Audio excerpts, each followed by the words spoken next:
In the small town of Concord, Massachusetts, a man sat in his study every morning and wrote in his journal. He had recently watched his closest friend die at 28, buried his first wife after only 17 months of marriage, left the ministry because he no longer believed what he was required to say. Out of that wreckage, he built something extraordinary. His name was Ralph Waldo Emerson, and the essays he wrote in the 1830s and 1840s shook the American intellectual world like a fault line giving way. Here is what he found. Lesson 1.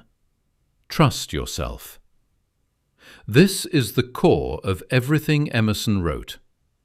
The first sentence of his most famous essay, Self-Reliance, still lands like a punch.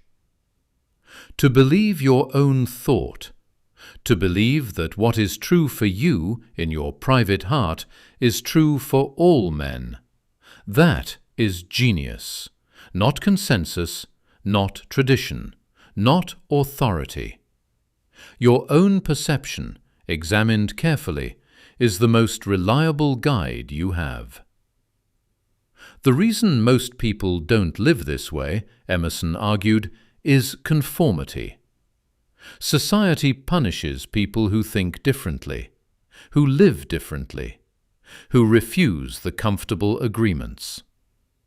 He called this punishment a small penalty.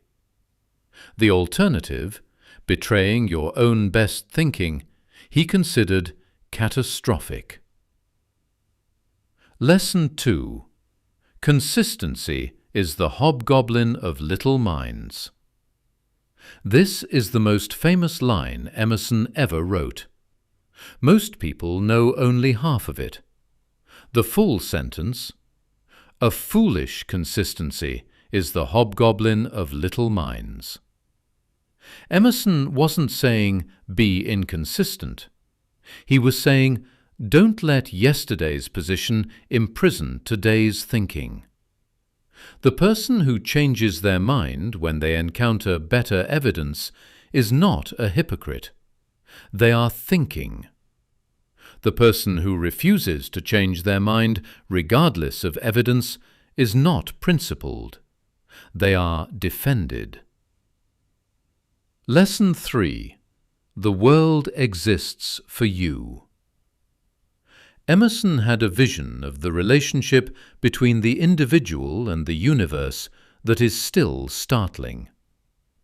He believed nature was not an obstacle or a backdrop.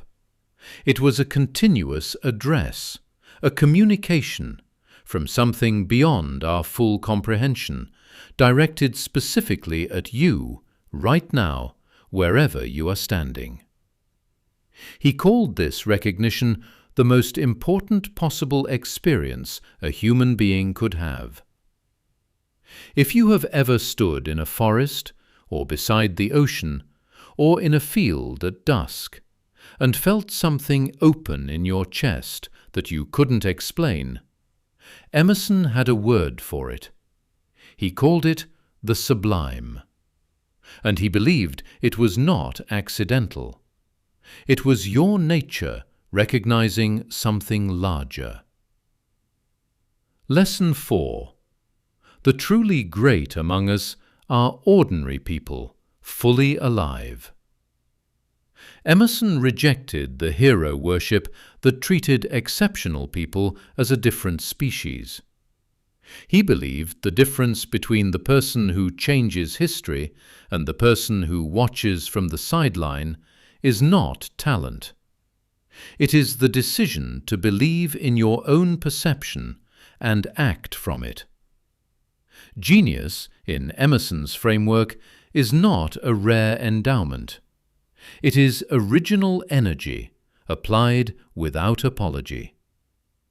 Most people never find out what they were capable of, because they spend their lives waiting for permission that was never going to come.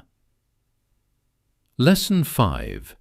Imitation is suicide. Emerson on the temptation to become someone else. Imitation is suicide. Every hour you spend trying to be what someone else is, you die a little more to what only you could be. This does not mean rejection of influence.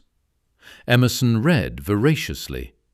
He translated Montaigne and Plato and Plutarch into his notebooks. He was the product of 1,000 minds. But at the end of all that reading, he wrote something no one had written before.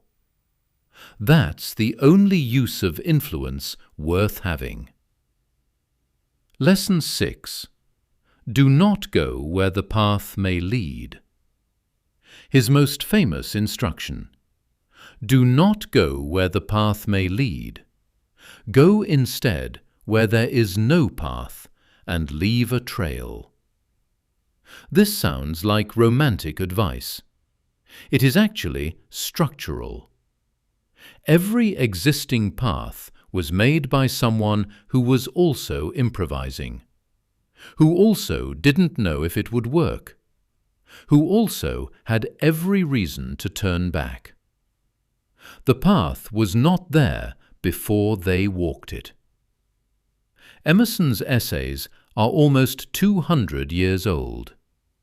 They still read as though they were written for right now, for you specifically, because that is exactly what he intended.